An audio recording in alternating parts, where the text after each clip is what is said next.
Hello, football fans. I was expecting to announce the clinching scenarios yesterday, but the AFC ones weren't out yet. The NFC ones were out like that, but the AFC ones were a little bit problematic. I just read them and I'll explain why. But overall, this week's going to be eventful as far as the clinching scenarios are concerned, as five teams can get into playoffs. Um, this week. Two divisions can be clinched, and a top spot could be sealed up, just like that.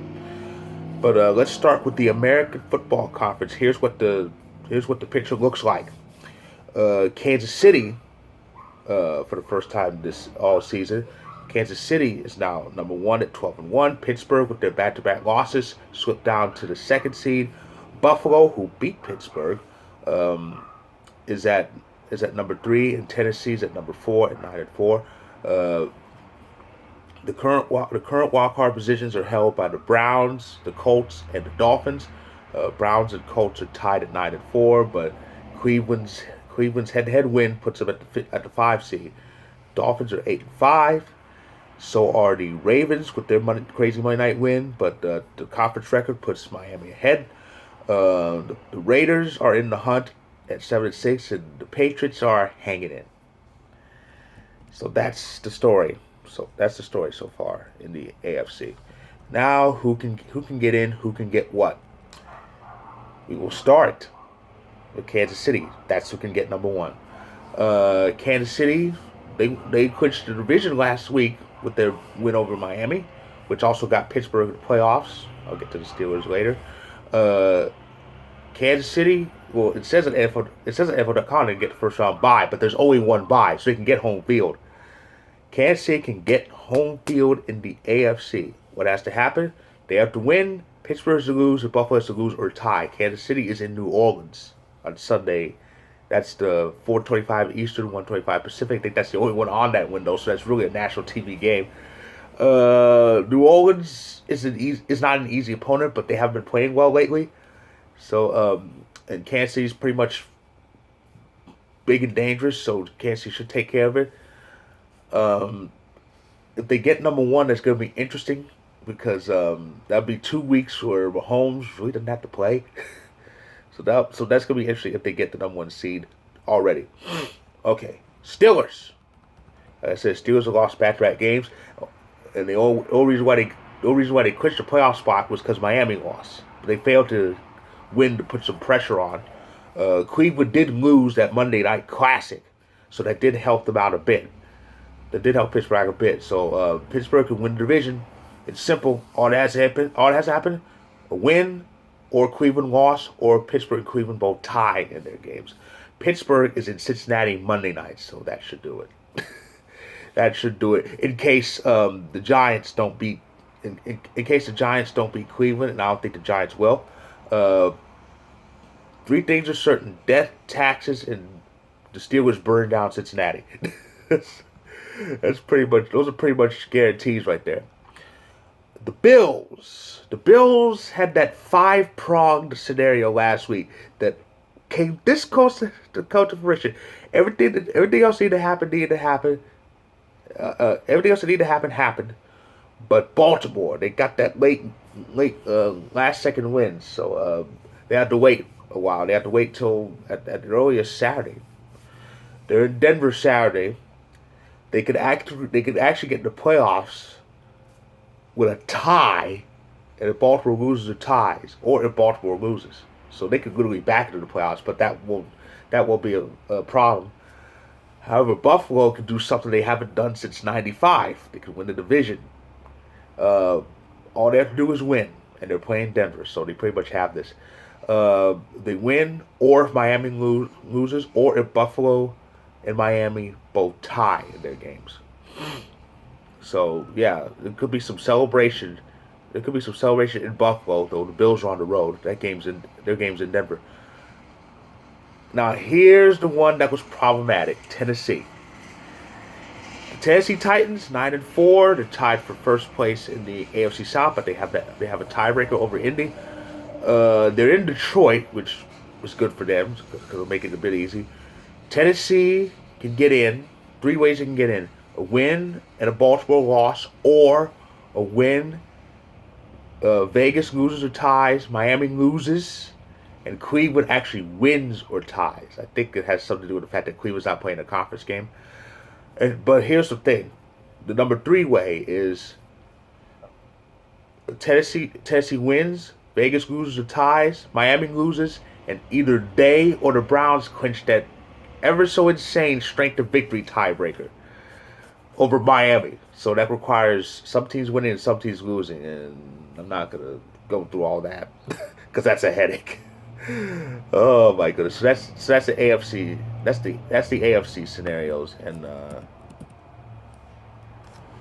that Tennessee one's pretty crazy. It requires certain teams winning and certain teams losing.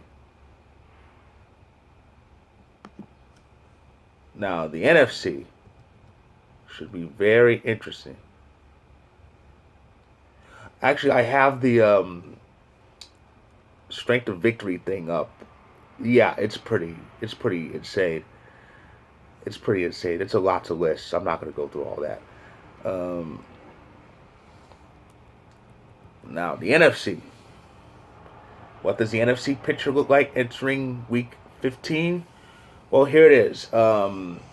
Leading the National Football Conference. Boom. Packers. Packers at 10-3.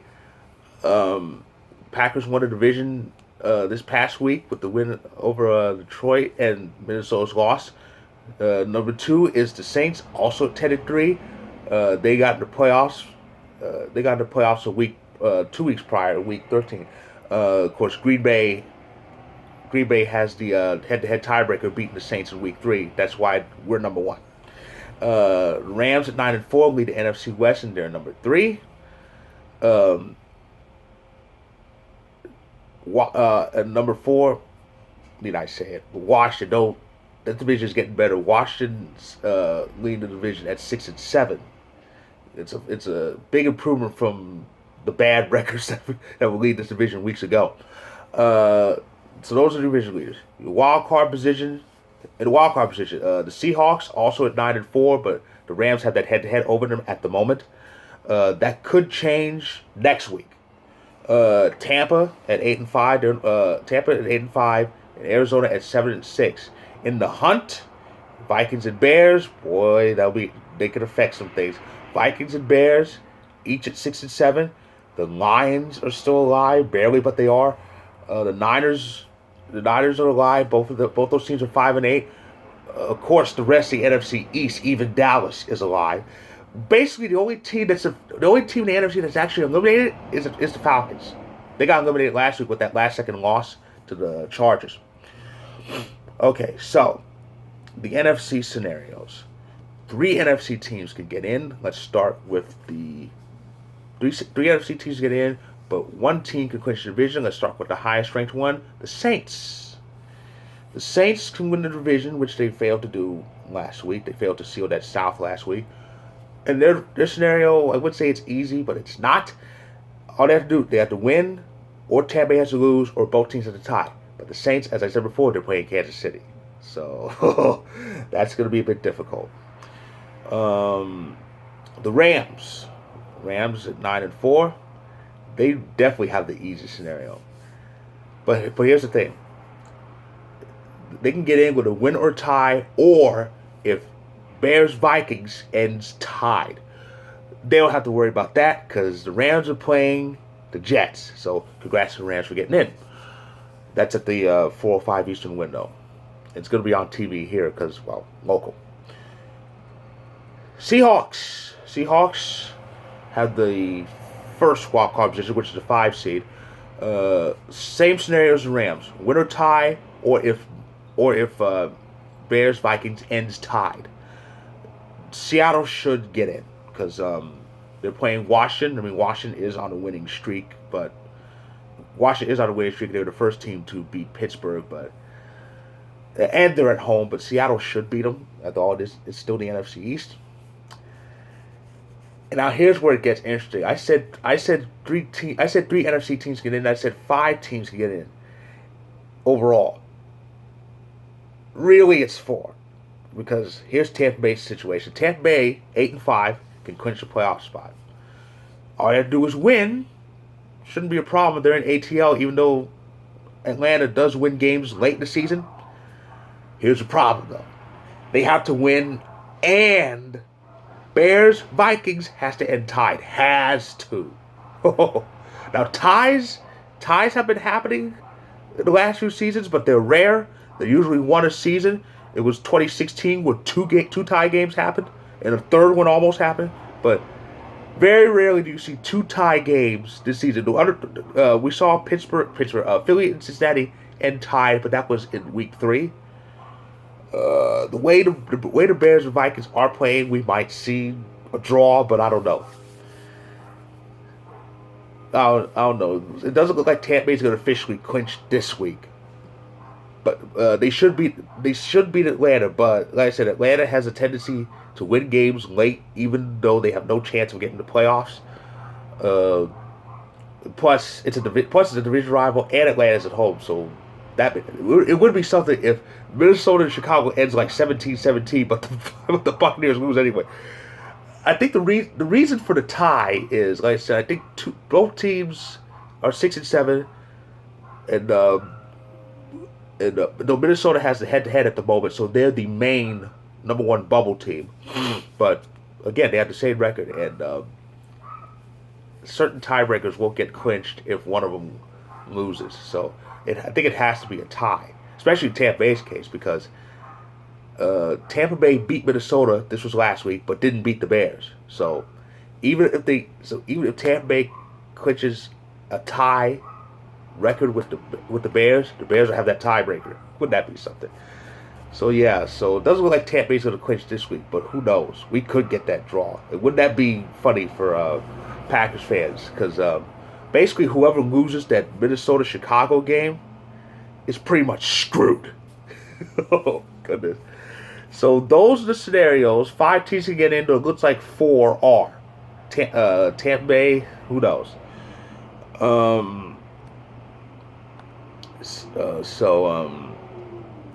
It should be very interesting to see what happens. And I have to add a certain elimination. I have to add a certain elimination scenario here. You know which team I'm talking about. There are quite a few teams who can get eliminated. A number of them in the NFC. 2 teams could be eliminated for playoff contention. 2 AFC teams could be eliminated for playoff contention. The Patriots are one of them. Now, Buffalo's win last week officially ended the streak of division titles for New England, because New England got eliminated for the division race. New England could be eliminated overall for playoff contention for the first time in forever. All that has to happen is a loss. That's it. If they lose, they're officially done. No playoffs for them. And it's pretty much going to be Schadenfreude. But here's my thing. Yes, it'll be elated. It'll be elation to see the Patriots eliminated, to see Belichick eliminated. However, Cam Newton is on that team. I do not hate that man. He was never part of the stranglehold that New England had over the AFC. So it's gonna suck. It's gonna suck to see Cam out of the playoffs. But the Patriots,